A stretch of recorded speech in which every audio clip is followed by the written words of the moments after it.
foremost, as always, every day, we give thanks to the creator of heaven and earth, the God of our fathers, Abraham, Isaac, and Jacob. And I say Shabbat Shalom to the family. Y'all may be seated. Y'all may be seated.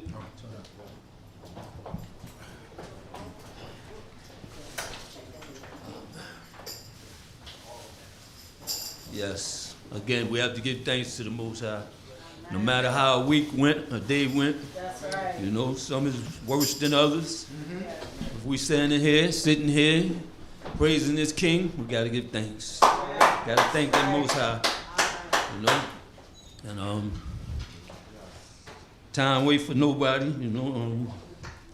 So we have to do the best that we can do today, because tomorrow's not promised to any of us.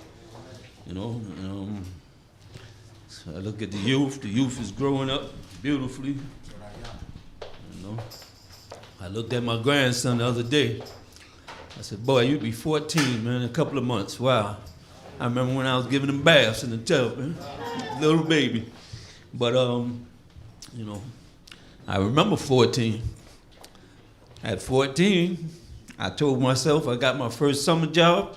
I started counting that money. I said, I'd be rich by 25. I said, keep going like this. Summer job money, I'll be rich by 25. I was good. You know, you give Eva a little money so she can get the school clothes. That's right. And then you got pocket money, do all that. I said, I'll be rich. But at 25, you know what I had? I had 3 children. You know, I just got out the military, so it wasn't no real surety. Uh-huh. And then my brother, my friend, man of much wisdom, you know, he helped me even better. He said, you know, Prince, he said, a child from birth to 18 will cost you about $250,000 a child to raise them from birth to 18. I was like, wow, thanks, bro. Wow. Hey, give you more confidence, you got to get out there. Yeah. So you got 3 of them, I'm thinking, that's $750,000. Wow. Boy, Most High is great, you know. Had 2 more after that, and they all came up pretty good, you know. They all passed 18, so I'm good now. Or so I say. Or so I say. Yeah. You know, but that's grandkids now. That's a fact. Yeah. I listened to the radio the other day. So this lady was on there talking about her book. She was on the Breakfast Club. Most of y'all know what that is. But she talking about the book. She's saying a lot of stuff about it. Then she was giving her leave. She said, oh, I meant to tell y'all about the 3 Ps, but I don't have time. Maybe next time. So Charlemagne said, no, come on, tell us. So when she said 3 Ps, I remember years ago, this sister was telling me, Prince, you be doing the 3 Ps. I'd be like, you know, she said, I forgot one of them, but it's protect, provide, protect, and there's another P. So, I said, thank you, you know. She said, I see the way you move with your family. So I said, okay, I know the 3 Ps this lady gonna talk about, but there's a whole new 3 Ps. These 3 Ps. So I'm listening. So first P was a pimp. Yeah. So the thing with the 3 Ps is the me, you, and us. So she's talking about the first one, the pimp. The first thing a pimp do is pull up, you know, on some unsuspecting young lady. Got a fly car, he got his jewelry on, you know, he got he got money, flashing money, you know, so he's decked out. Get out the car, you know, you start talking to the young lady, and then it's the you. So he's like, you know, I got my suit from Saks Fifth Avenue, you know, you going to Marshall's and blah, blah, blah. You know, so he plays her down, you know, look at your shoes, you waiting for a bus out here, you know. Then he do the us. So he said, now, if you work with me, you too can have a fly car, you too can have jewelry, you too can have all of this stuff. We can do this together. So that's the we. So I'm like, wow. Okay, first you build yourself up, you put her down, and then you try to show her how, if you work with me, we can do this. Then the next one was a politician. So, again, you got to build yourself up. You know, you go, you talk to the people, you tell them, you give them your resume. You know, I went to this school, the big luxurious schools, Harvard and all of this, and, you know, I graduated with this, and, you know, I got programs over here. I'm buying this over there. I'm doing this for the community. You, on the other hand, you know, you're out of work. You know, you don't have much of anything. Right. The neighborhood is falling down. You know, now it's the we. Now, if you vote for me, we can build this back up. We can go out there and find this and find that. So he's begging for your vote, but he used what we can do together. He giving you promises. Right. Then she said the next one was the pastor or the preacher. So again, he's on the pulpit. You know, first of all, he's looking down on you. So he's like, yeah, you know, I'm here. You know, God talks to me. You know, I know y'all don't get that same gift. God don't talk to y'all. You know, and you ain't building yourself up. You know, I've been through a lot, and I've brought this church to where it's at. You know, we don't get no money from the city or nothing. I do all of this with the Lord's money. And you, on the other hand, you come here, you're asking for a prayer, you're asking for me to pray for you. You know, you're not doing so good. You know, life is treating you bad. You know, I hear y'all problems. So if we come together, you know, the Lord will bless us all if we do the right thing. So, you know, they pretty much give you the me, you, and us. And that's the 3 Ps. But, I mean, as I've learned in leadership, you know, that it's not more of a people thing than it is the purpose. You know, because as the Most High said, we can do a lot with a little bit of people. Yes. If we see the purpose, if we see the goal, yes. You know, because sometimes too many people just get in the way. They just confuse the matter, you know. So we got, you know, and we got to be with God. So those 3 Ps, and found it kind of interesting. So. All right, we want to get into this portion. We're in the book of Genesis, chapter 23.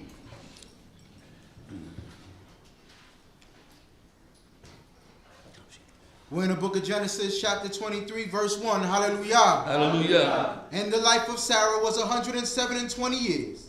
These were the years of the life of Sarah. Okay, first and foremost, we have to see that. We have to see that as we read this book, Sarah is, if I'm not mistaken, the only woman who they tell about her life and the death and all of this stuff. Mm-hmm. Mostly they do that with the men. They give you generations. He had sons and daughters, and then he passed.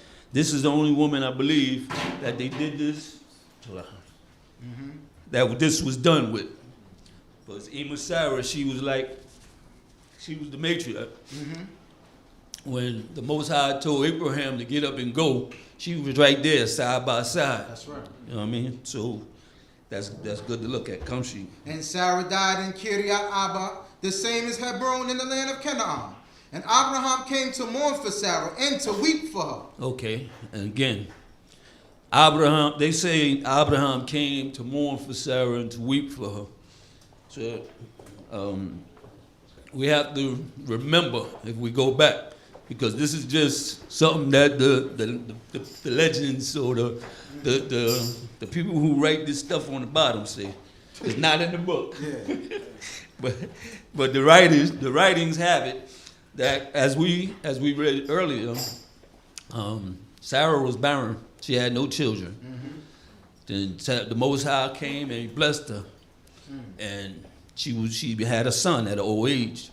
So now, having that son, and later on in their life, Abraham was told by the Most High.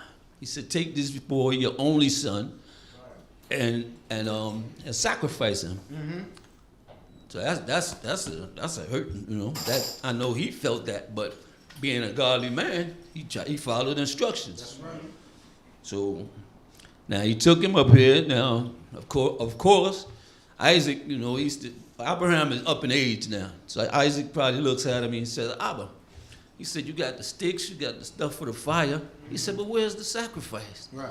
And he said, the Lord will provide, not knowing he was the sacrifice. Right. You know, but it's, you know, we get tested in life.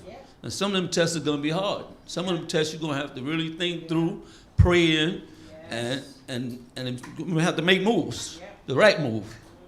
So he went with the move, and then the Most High was gracious. Right. He called him and said, hey, cut that out. Right. And he left an offering right there for him. Mm-hmm. But now, as these writers have it, after somehow they say Sarah found out about it. Mm-hmm. They say Sarah was very upset, and she left Abraham. So that's why when they say, and Sarah died at Kiryat Arba, this is Hebron, in the land of Canaan, and Abraham came in to mourn for Sarah and wept for her. It was like they wasn't together. So they say that he had to travel to mourn for her. But that's just the writings. Right. All right, come sheep. And Abraham rose up from before his dead and spoke unto the children of Chet, saying, I am a stranger and a sojourner with you. Give me a possession of a burying place with you, that I may bury my dead out of my sight. Okay, so now he's saying, I'm a stranger here. This is your land. This is your, you know, but I need, since I sojourn here, I need somewhere to bury my dead, because as we do today, we got to get a plot, you got to get something, you got to get. They didn't have insurance back then, so but Abraham was rich, but he needed a place, so he go to the people of the land, and as they did back in those days, they had the elders who sat in the gate to hear different people's. So we go out and we do things in a public ear, you know. We don't go to the side and all of that. We do it in a public ear. Here you go. So come sheep. And the children of Chet answered Abraham, saying unto him, Hear us, my Lord. Thou art a mighty prince among us. In the choice of our sepulchres bury thy dead. None of us shall withhold from thee his sepulchre, but that thou mayest bury thy dead. Okay, now, also, he's a stranger there, but he's been around for a while. Mm-hmm. And, of course, people talk, so they know his background. They know his history. You know, you can see a godly man. You can see this. They say, you a mighty prince amongst us. We ain't going to hold nothing back from you. We know what your 318 trained men did over there. Mm-hmm. So, you know, they said, bury the dead where you may. Come shoot. And Abraham rose up and bowed down to the people of the land, even to the children of Chet. And he spoke with them, saying, If it be your mind that I should bury my dead out of my sight, hear me and entreat for me to Ephron the son of Zohar, that he may give me the cave of Machpelah, which he hath, which is in the end of his field. For the full price, let him give it to me in the midst of you for a possession of a burying place. Okay. Now, Abraham, he starts stating his case now. Right. He said, okay, if it be your will to give me something, because I already been checking around. You know, I already been looking. I already spotted my little, what I want. So I'm coming straight to y'all, and I'm telling y'all that I want the cave from Ephron, the son of Zohar. Mm-hmm. And he said for the full price. Because we know Abraham was a just man. You know, he wouldn't take a shoe latchet from other guys who beat down the sodomites and all of them. So he said, listen, give me this for the full price of a burying place, because I don't want nobody coming back talking about, oh, I gave him that, and, you know, and, oh, I helped him with that.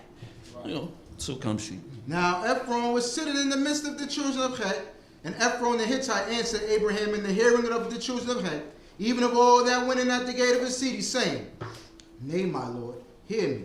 The field I give thee, and the cave that is therein I give it thee. In the presence of the sons of my people give I it thee. Bury thy dead. And Abraham bowed down before the people of the land. And he spoke unto Ephron in the hearing of the people of the land, saying, But if thou wilt, I pray thee, hear me. I will give the price of the field. Take it of me, and I will bury my dead there. Okay, now Abraham, as the court has filled up. Now the guy who owns the field is right there. So now he hears that. He's like, listen, take the field, man, bury your dead. But you know, you play the game. Yeah. So Abraham is like, no, give me the full price. Yeah. So come shoot. And Ephron answered Abraham, saying unto him, My Lord, hearken unto me. A piece of land worth 400 shekels of silver, What is that betwixt me and thee? Bury therefore thy dead. See, that's the game again. That's the game. You put that price in there, that's the game. Huh? He probably overpriced it also. It probably ain't even worth that much because he's a slickster. You know what I mean? He's waiting to get Jewed down. Come see. And Abraham hearkened unto Ephron, and Abraham weighed to Ephron the silver, which he had named in the hearing of the children of Het, 400 shekels of silver, current money with the merchant. There you go. So Abraham, again, being a just man, he said, if you want 400 for it, I'm going to give you 400 in front of all these witnesses here. Right. See me paying you the full price. Come see. So the field of Ephron, which was in Machpelah, which was before Mamre, the field in the cave which was therein, and all the trees that were in the field, that were in all the border that were round about, were made sure unto Abraham for a possession in the presence of the children of Het, before all that went in at the gate of his city. And after this, Abraham buried Sarah, his wife, in the cave of the field of Machpelah, before Mamre, the same as Hebron, in the land of Canaan. And the field and the cave that is therein were made sure to Abraham for a possession of a burying place by the children of Het. Okay, now Abraham has secured a place for him, for Sarah, to be buried. You know, you passed his information down to your kids. You know, he got the deed to the land now. So Abraham has shored up a place for a burial. And, of course, when we read on, we'll see that Isaac and Rebekah was also buried there, and Jacob and Leah. Come see. Chapter 24, hallelujah. Hallelujah. And Abraham was old, well stricken in age, and Jehovah had blessed Abraham in all things. And Abraham said unto his servant, the elder of his house, that ruled over all that he had, put, I pray thee, thy hand under my thigh.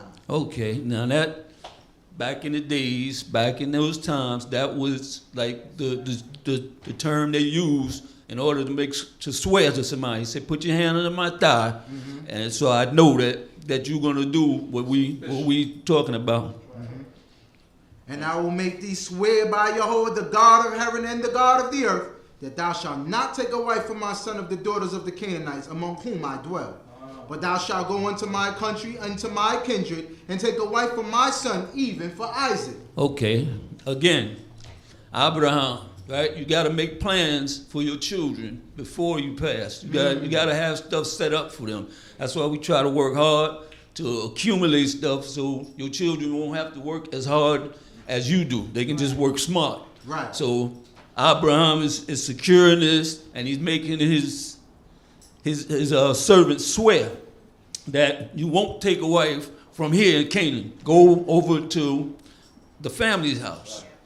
But okay, that only tells us that because the family didn't do law. They had idols and all of that stuff. But it was more of morals. You know, you came from there, your Ema came from there. We know they got morals, they got standards, they got things they just won't do. You know, and they're willing. You know, they're willing to learn this thing. So he said, make sure you go over there because I know how they are. And I'm here in Canaan. I know how these people juggle. You know, God just beat me for 400 shekels 15 minutes ago. So he said, don't deal with these people. And he needed to swear on it. Come see. And the servant said unto him, peradventure the woman will not be willing to follow me unto his land, unto this land. Must I needs bring thy son back into the land from whence thou camest? Okay, and again, when you get ready to swear to somebody, you better know all the details to that. Yeah, that's right. Before you vow, before you say I swear, you better know all the details, all the ins and outs, and make sure that you can do this. Right. Or that you have a way out if it's not doable. Right. So that's what he said. He said, peradventure the girl won't come with me. Well, I'm going to do it. Kidnapping is against the law. So the next, what I'm going to do, should I take your son over there so they can see? He's a nice, handsome guy, and come see. And Abraham said unto him, beware that thou bring not my son back thither. Jehovah the God of heaven, who took me from my father's house, and from the land of my nativity, and who spoke unto me, and who swore unto me, saying, unto thy seed will I give this land. He will send his angel before thee, and I shall take a wife for my son from thence. And if the woman be not willing to follow thee, then thou shalt be cleared from this my oath. Only thou shalt not bring my son back thither. And the servant put his hand under the thigh of Abraham his master and swore to him concerning this matter. Okay, good. So now you got all the particulars. So, but Abraham said, the Most High said, listen, don't take my son back there. Right. Under no circumstances take my son back there. But the Most High will send an angel, and he will, he'll make a way for you. But if the girl is not willing, you clear. So now the servant feel more better. Because, okay, I'm going to give it my best shot, but at least I got her out. You know what I mean? If I give her presents and all that, and she still don't want to come, I'm going back to my master and tell him what happened. And the servant took 10 camels of the camels of his master and departed, having all goodly things of his master in his hand. And he arose and went to Aram Naharaim unto the city of Nahor. And he made the camels to kneel down without the city by the well of water at the time of evening, at the time that women go out to draw water. And he said, O Yehovah, the God of my master Abraham, send me, I pray thee, good speed this day, and show kindness unto my master Abraham. Behold, I stand by the fountain of water, and the daughters of the men of the city come out to draw water. So let it come to pass, that the damsel to whom I shall say, let down thy pitcher, I pray thee, that I may drink. And she shall say, drink, and I will give thy camels drink also. Let the same be she that thou hast appointed for thy servant, even for Isaac. And thereby shall I know that thou hast shown kindness unto my master. Okay, and again, before we do anything, that's right. Anything, we got to go before the Creator. That's right. We got to pray. And as Chief Michael always say, sometimes you got to be specific. That's right. Exactly what you want. That's what you got to do. Just don't make no general prayer. You know what I mean? Don't make no general. Bless me, Most High, and this. You won't even know when your blessing is coming. So sometimes you just want to see a sign. You want to have confidence. So he went before the Most High, and he said, if this be the girl, he said, let the girl to whom I shall say, please offer your jar that I may drink, and who shall say, drink, and I will water the camels. Now, watering the camels ain't no easy thing. He got 10 camels, and them camels, they drink a lot of water. So this young lady who does this, she's definitely the one for my master. That's right. Because she gonna give me a drink, and she gonna water 10 camels, and then you gotta go home with water? Yeah. Still gotta take water home. So this is through God that this happens. Amen. And this is the sign that but please be specific. That's right. When you want certain things. You want that job, just don't say, give me a job. No. Know what you're looking for. Know what you want to do. Because listen, 10 jobs are coming to you. You can't do them, though. You got to be specific and know what you can do and what you can't do. That's right. Oh, yeah. 15. And it came to pass, before he had done even speaking, that behold, Rebekah came out, who was born to Bethuel, the son of Milcah, the wife of Nahor, Abraham's brother, with her pitcher upon her shoulder. All right. And again, when we talking Father, sometimes, it take a minute, and sometimes things come like there. So you'll know that's from Most High. You say, wow, before I even finish praying, and she come walking up, and she got the picture and all of this. And the damsel was very fair to look upon, a virgin, neither had any man known her. Okay, and that's very important also. Now, very important. That's major. Then, and it's major now. That's a fact. You got to know who you getting involved with. You got to know their background. And she being a virgin, because you don't want to raise your son up not being a whoremonger and not messing with girls, and then some girl who's been with about 10 men come and turn your son out. Talk to us. Yeah. You got to check the Carfax. You know what I mean? You got to know who you handing your daughter off to. And she went down to the fountain and filled her pitcher and came up. And the servant ran to meet her and said, give me to drink, I pray thee, a little water of thy pitcher. And she said, drink, my lord. And she hastened and let down her pitcher upon her hand and gave him drink. And when she had done giving him drink, she said, I will draw for thy camels also until they have done drinking. Now you know it's from the Most High. That's right. Once you see everything you've asked for coming into play, that's right. Torah YAH. And she hastened and emptied her pitcher into the trough, and ran again into the well to draw, and drew all for his camels. And the man looked steadfastly on her, holding his peace, to know whether Jehovah had made his journey prosperous or not. He's gazing at this thing, not saying a word, Yeah. just checking it out, saying, wow, this can't be this, it can't be true. But all things, you know, the Most High is definitely true, but you're just gazing on it like, wow, I'm getting quick speed here. The Most High is with me. Okay. And it came to pass, as the camels had done drinking, that the man took a golden ring of 1/2 shekel weight, and 2 bracelets for her hands of 10 shekels weight of gold, and said, Whose daughter art thou? Tell me, I pray thee, is there room in thy father's house for us to lodge in?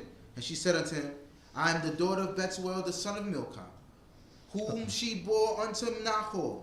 She said moreover unto him, We have both straw and provender enough, and room to lodge in. Okay, again, he's asking, what's your background? Who's your family? And this is major. This is very important.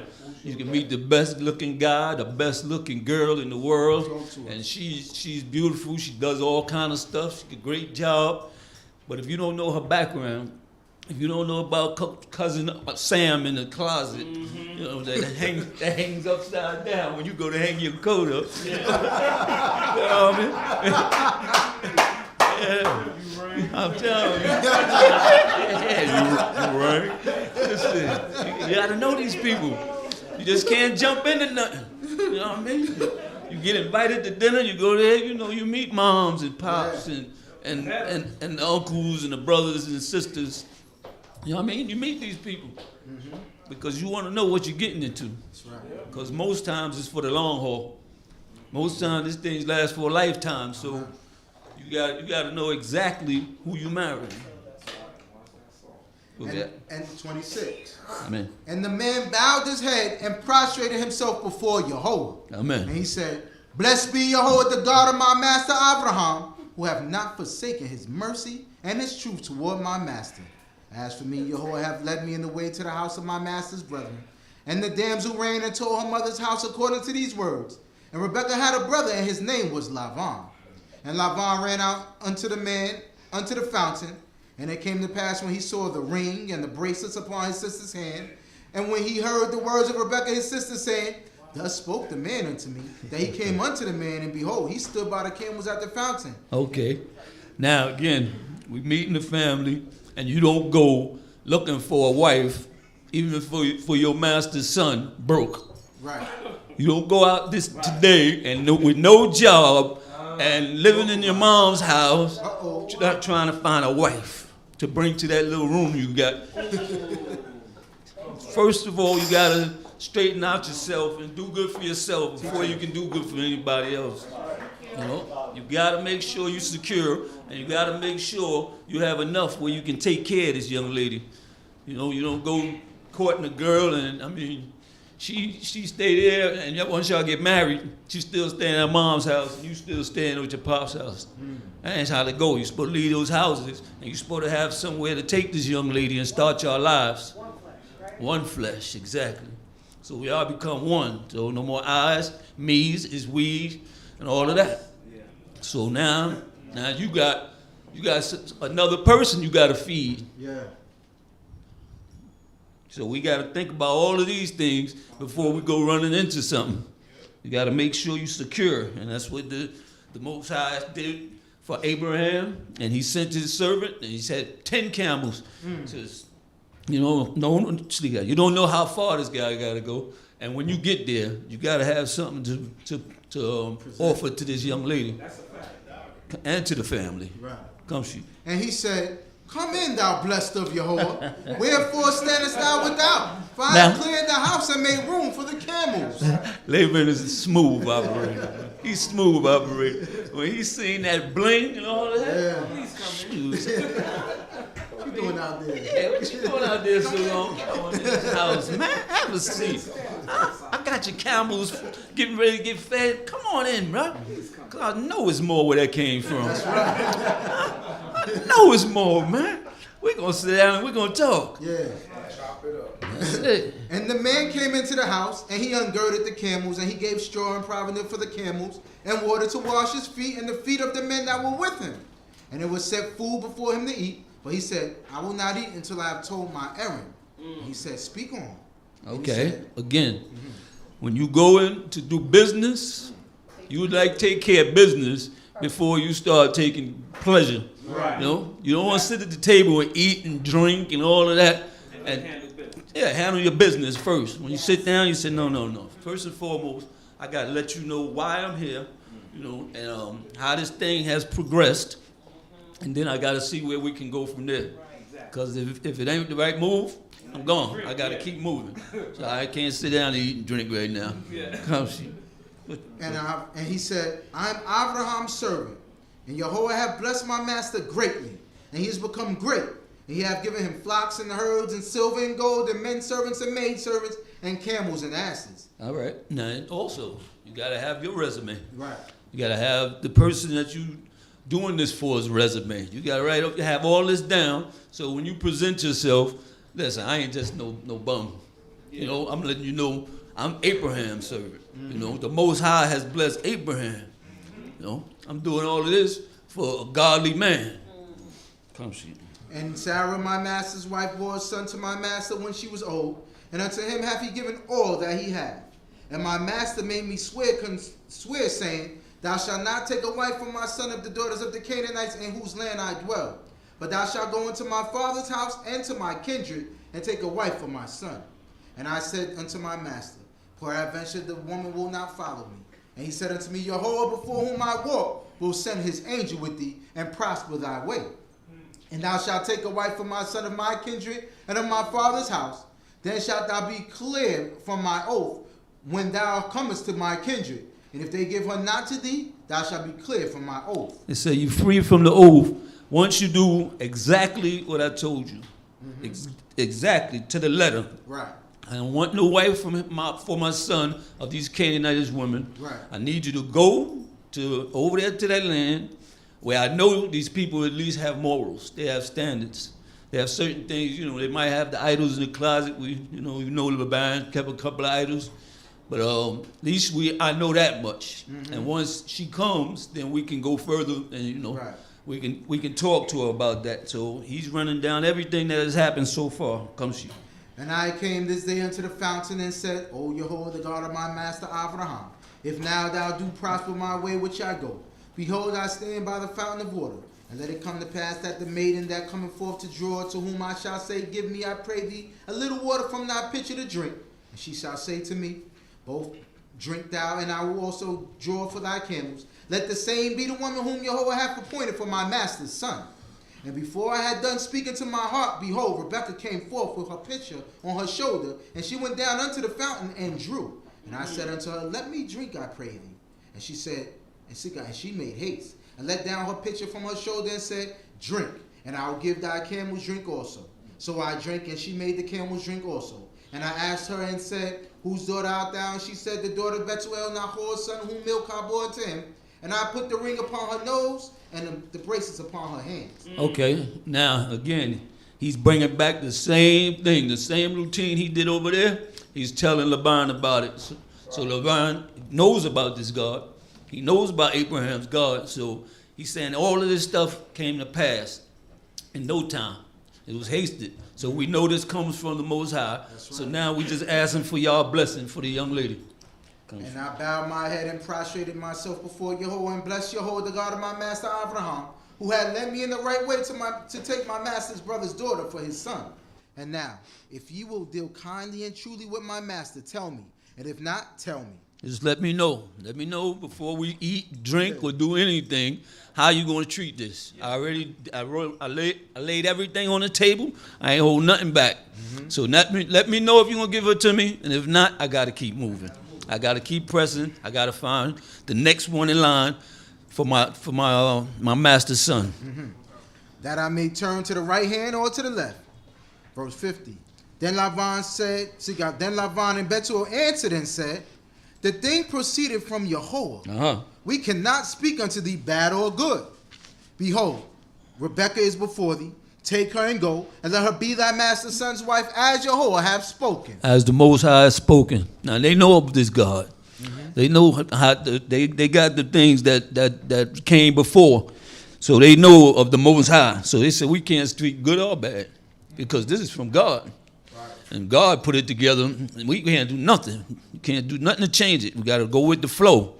So he said, Rebekah is before you. Take her. Come see. And it came to pass that when Abraham's servant heard their words, he bowed himself down to the earth unto Yahweh. Thanking God again all the time. As you proceed through life, as you go to work, torah YAH, made it to work safely. That's right. You go through the day, torah YAH. Always give the thanks. For waking up, to lying down. It ain't too many torah YAHs. You can't. That's a fact. You can't. You can't say it enough. That's it. As we stand here, we say torah YAH. Come shoot. And the servant brought forth jewels of silver and jewels of gold and raiment and gave them to Rebekah. He gave also to her brother and to her mother precious things. And they did eat and drink, he and the men that were with him, and tarried all night. And they rose up in the morning, and he said, send me away unto my master. Okay, so now, again, when you going through this, now you once you see the deal is sealed, now you say, okay, there's stuff for Rebekah. You know, I'm giving you the garments and stuff that we wear. Yeah, the jewelry, all of those, the dowry. There we go, the dowry. So, and I'm blessing your moms and your brother. Now we don't know what happened in there, but he ain't doing too much talking. We don't know if he dead or if he just laid back and letting Laban take care of everything. But we ain't reading about it here. Come see. And he and her brother and her mother said, let the damsel abide with us a few days, at the least 10. After that she shall go. And he said unto them, delay me not. Seeing Yahweh have prospered my way, send me away that I may go to my master. Let me go to my master. My master, I told you in the beginning, he had this child at an old age, and he's getting old, and I need to haste and don't delay me. Let me do my journey so I can go back to my master and present her and say, you know, I'm clear. But don't haste me and drink and all of that stuff for 10 days, and anything can happen. Anything can happen, so we can't count on tomorrow. I need to do this today. Amen. And they said, we will call the damsel and inquire her mouth. And they called Rebekah and said unto her, will thou go with this man? And she said, I will go. And they sent away Rebekah their sister and her nurse, and Abraham's servant and his men. Okay, and again, now you giving her up. You got a dowry and everything, but you got to come. We don't make them arranged marriages. Where you say, hey, just get out of here. You know, take her, and y'all just go. They had to ask Rebekah too, how you feel about this? You know what I mean? Right. And she said, I will go. You got to inquire of her. She's just the most important part of this. You know what I'm saying? You know, so you got to make sure, you know, everything else been going along godly. So this is the last part. Come she. And they blessed Rebekah and said unto her, our sister, be thou the mother of thousands of 10,000s. And let thy seed possess the gate of those that hate them. And Rebekah arose and her damsels, and they rode upon the camels and followed the man. And the servant took Rebekah and went his way. And Isaac came from the way of Beer-Lahai-Roi, for he dwelt in the land of the south. And Isaac went out to meditate in the field at the eventide. And he lifted up his eyes and saw, and behold, there were camels coming. And Rebekah lifted up her eyes, and when she saw Isaac, she alighted from the camel. And she said unto the servant, what man is this that walketh in the field to meet us? And the servant said, it is my master. And she took her veil and covered herself. All right. Now, again, they gave her the blessing because you send your child out with a blessing. So they said, may you, our sister, become thousands of myriads. May your offspring gain possession and the gates of their foes. So Rebekah got on her camel. Now, well, I don't know how far the travel was, but when she seen him, I guess it's customary. She got off the camel and she veiled herself. Come she. And the servant told Isaac all the things that he had done. And Isaac brought her into his mother Sarah's tent and took Rebekah, and she became his wife, and he loved her. And Isaac was comforted for his mother. Because most men, he said he was comforted for his mother. Most men want a wife like a mother figure. You know, you want somebody, I mean, I'm sure they had to talk a little bit, and the servant told them how everything went down. But then he said, okay, we're going to go into my mother's tent, and you're going to become my wife. And they became one. But He said, and he was comforted for his mother, because that's a strong part of you. And when the mother passes away, you know, you lose a chunk, 90%, you lose everything. You lose your mind. But then when and he's getting up there in age, so once he had a Isha now, he said he was comforted. Now he had a partner. Come see. Chapter 25. And Abraham took another wife, and her name was Keturah. And she bore him Zimran, and Yokshan, and Medan, and Median, and Ishbak, and Shua. And Yokshan begot Sheba, and Dedan, and the sons of Dedan were Ashurim, and Letushim, and Leumim. And the sons of Midian, Ephah, and Epher, and Hanok, and Abida, and Eldaah. And all these were the children of Keturah. And Abraham gave all that he had unto Isaac. But unto the sons of the concubines that Abraham had, Abraham gave gifts. And he sent them away from Isaac his son, while he yet lived eastward unto the east country. And these are the days of the years of Abraham's life, which he lived 115 years. And Abraham expired and died in a good old age, an old man and full of years, and was gathered to his people. And all right. Now, okay, reading this, we see that Abraham took another wife and he had other kids, and we can see that that it was already planned that Isaac get everything. But looking at this, you can see why people say when Sarah heard she was having child, she laughed. And the Most High got on her for laughing. But a lot of people say, well, Abraham laughed right before. Why he didn't get that chastisement that you laugh, But then when we read this, we know that most men, even at 100 and something, if you keep your body up, keep your count together, you can make children. But when you're 90 years old and a woman, that your eggs are pretty much hard boiled. So when you hear this kind of stuff, my bad.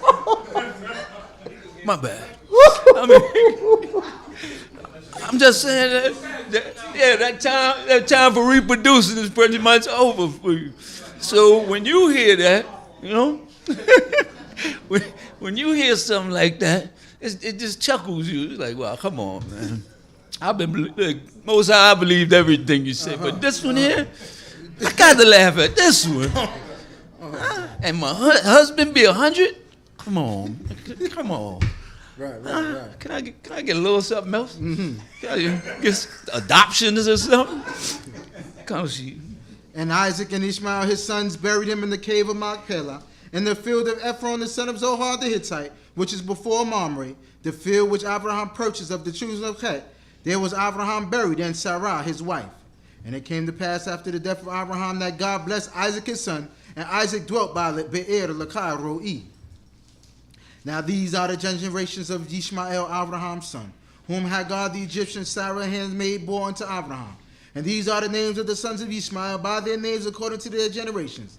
The firstborn of Ishmael, Nebayot, and Kedar, and Adbiel, and Mibsan, and Mishma, and Duma, and Maasa, and Chadad, and Tima, Yetur, Nafish, and Kedem. These are the sons of Ishmael, and these are their names by their villages and by their encampments. 12 princes according to their nations. And these are the years of the life of Ishmael, 137 years. And he expired and died and was gathered unto his people. And they dwelt from Havilah unto Shur, that is before Egypt, as thou goest toward Ashur, over against all his brethren he did settle. Hallelujah. Hallelujah.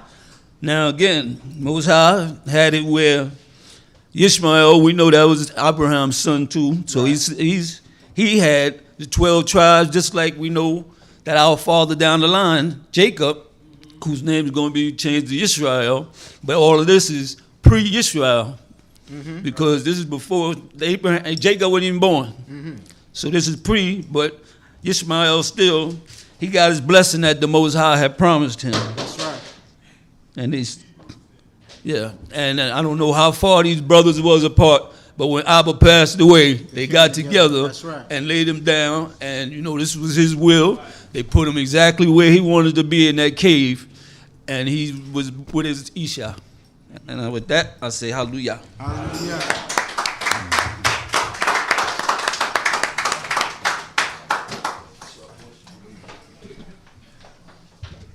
Straight to the point. Hallelujah. Thank you the Most High God for the life of Chief Prince Yeriel ben Yissaschar. Thank you the Most High God for the wisdom and understanding that He has given them, and for the blessing of the Torah. Let us, before we close out, let us sing unity. Song Unity.